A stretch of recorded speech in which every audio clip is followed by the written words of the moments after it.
There is no chaos, only patterns we fail to see. This is the Wren Files.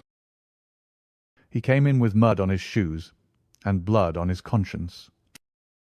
"I killed her," he said. "You don't need to look for anyone else." He wasn't sweating. He wasn't trembling. Just calm. Too calm. His name was Richard Blaine, age 63, retired accountant, widower, or so he claimed. He walked into Croydon station that morning and confessed to killing his wife, Eleanor Blaine, who'd been missing for 6 weeks. No lawyer, no hesitation. Strangled her in the kitchen, he told Quinn. Wrapped the body in a tarp, drove it out to the moors. "Where exactly?" Quinn asked. "I forget. Quinn called me because he doesn't like neat stories. They always unravel too easily," he said. "And no body?" I asked. "Not even a sock." Richard agreed to speak with me. He sat across from me in interview room, too like a man waiting for his bus. "I did it," he said again, "and I'm not proud." "Why now?" I asked. I couldn't take the silence any more. Whose silence? Mine. I looked at the file June had compiled. No history of violence, no priors, no life insurance claim, no property transfers. Just a report from a neighbour saying Mrs. Blaine hasn't been seen lately, and Richard telling police she'd run off again. Apparently she'd done that before. "Do you love her?" I asked. He paused for the first time. "I did. I do. But love doesn't last forever, does it?" "No," I said. "But dead bodies tend to." He didn't flinch. Back at the office, June frowned over her notes. Neighbours say Eleanor was private, quiet, but not unhappy. Friends? None that we could confirm. No clubs, no church, no children. And family? Estranged. But she pointed to a scanned letter. 2 months ago she sent a cheque to a place in Sevenoaks. What place? An institution. I raised an eyebrow. Psychiatric? No, June said. Rehabilitation. For young women. Substance recovery. Was she a donor? Looks more like a parent. That changed the weather in my head. If Eleanor had a daughter somewhere hidden from neighbours, absent from records, and suddenly started sending money, that's motive for secrecy. Or worse. We returned to Richard's house, a detached property with a tired garden and curtains that hadn't moved in weeks. Inside smelled of polish and solitude. He'd left the kitchen exactly as he'd described. Knives aligned. No rope. No tarp. No sign of murder. Only a note on the fridge in sharp cursive. Back soon. E. Did she write that? I asked. He nodded. When? The night it happened. Convenient, I said. He didn't reply. June found something odd in the rubbish bin. A torn envelope addressed to M.R. Blaine, postmarked 3 days ago. Inside, a folded letter in different handwriting. I'm safe. Don't tell them where I am. If they find me, it's over. I mean it, Richard. Let me go this time. It wasn't signed, but it wasn't Eleanor's handwriting either. You said you killed her. I told him later. I did. Then why did someone write to you asking not to be found? His eyes went glassy. Because sometimes, he said, you protect people by becoming the monster.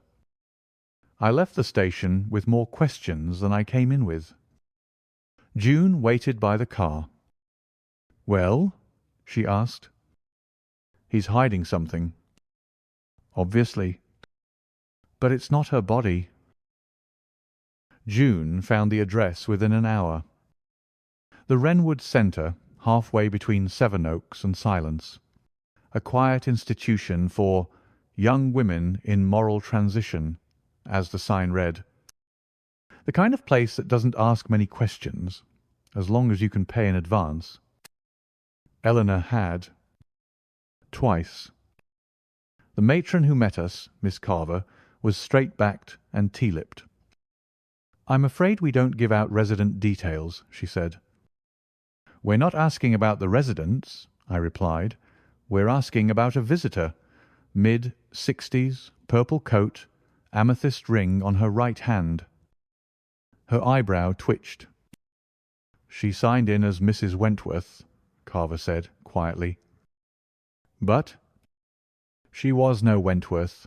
That name belonged to a girl here 10 years ago, one of ours. The guest book confirmed it.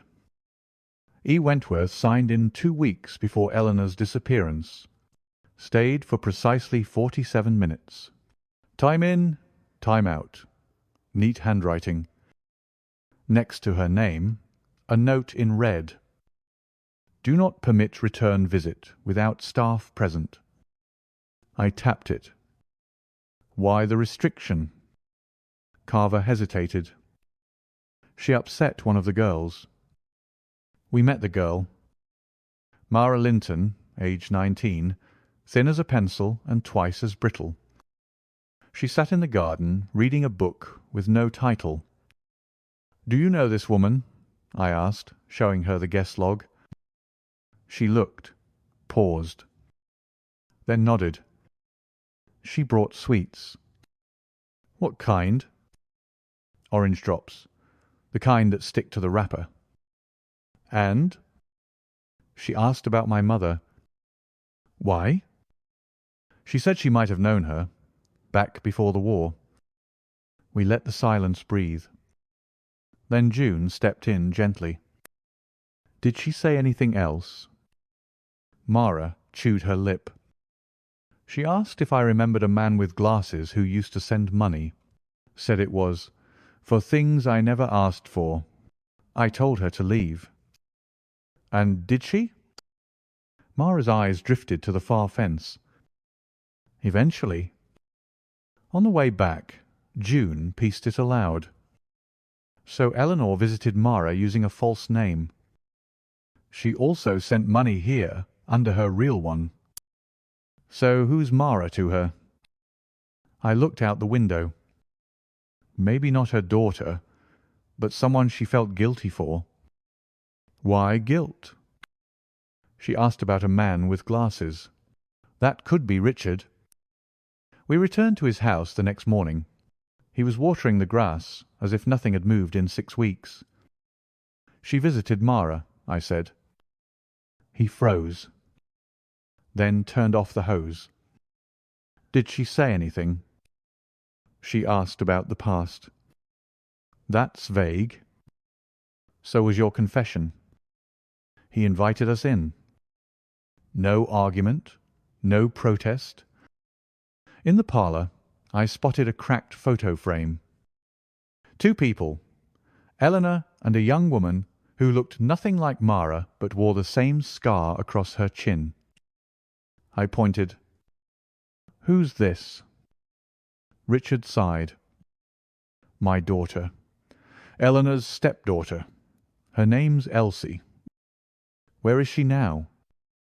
"I don't know." "You sure about that?" He stared at the photo. "She left in 1949. I never saw her again." June looked over the letters again later that night. One detail leapt out. The handwriting in the envelope marked M. R. Blaine wasn't Mara's. It wasn't Eleanor's either. But it closely resembled the one on the back of the photo frame. Scrawled in faded ink. "To Mother, even if you never called yourself that." "That's her," I said. "That's Elsie." "And she wrote to him recently," June added. "Pretending to be Eleanor." "Or warning him." We confronted Richard again. He didn't deny it. "She wrote me twice a year," he admitted. "No return address, no explanation, just words." "What kind of words?" "Regret, anger, forgiveness, depends on the year." "Why didn't you tell anyone?" He looked tired. "Because if Eleanor knew I still had contact with her, she would have left. For real." He leaned back. "Elsie blamed her for the things that happened before we married. Said Eleanor, let her be sent away, that she knew what my brother had done and did nothing. I felt a knot form. Your brother? Dead now. Long time. But Elsie never let go of it." The room went quiet. Then he added, softer, "She said she'd come to visit. Said it was time to make things right." "When was that?" 3 days before Eleanor disappeared." The garden behind Richard's house was mostly forgettable.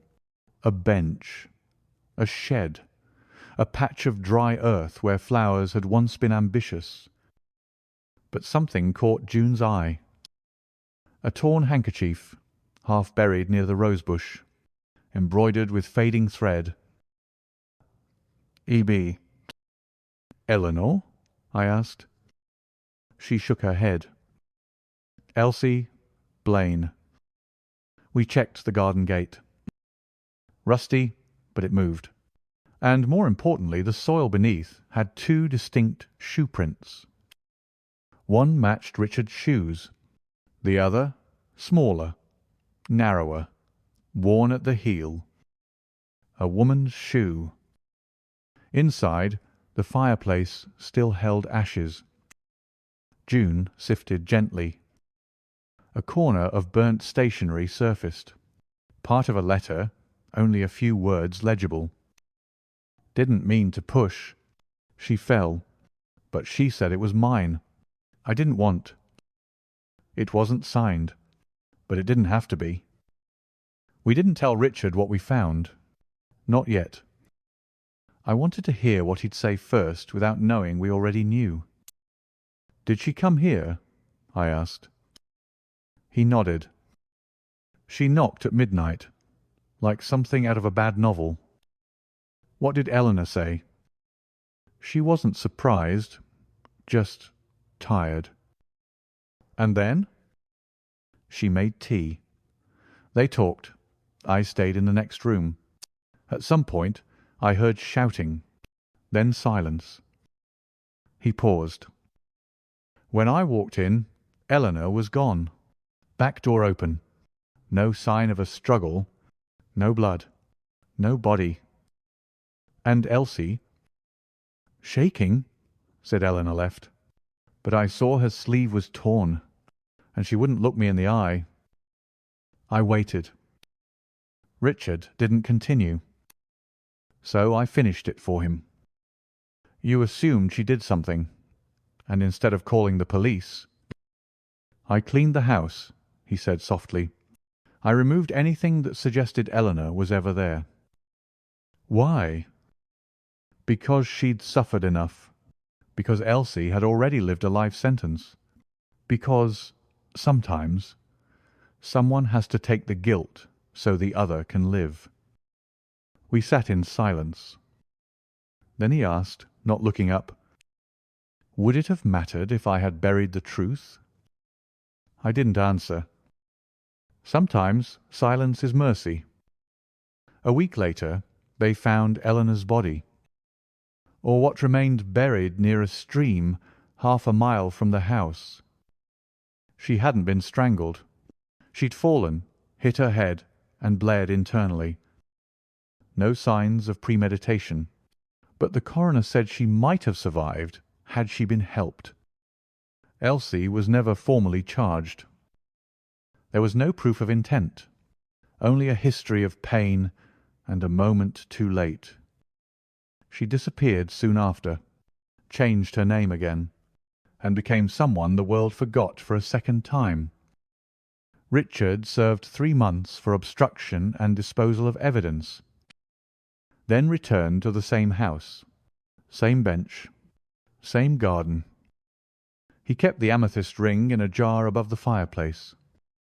Never wore it, just dusted it every Sunday.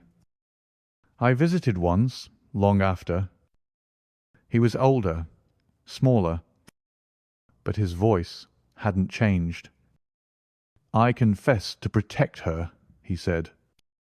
"I know," I replied, "but she'll never hear that." He smiled. "That's why I said it to you."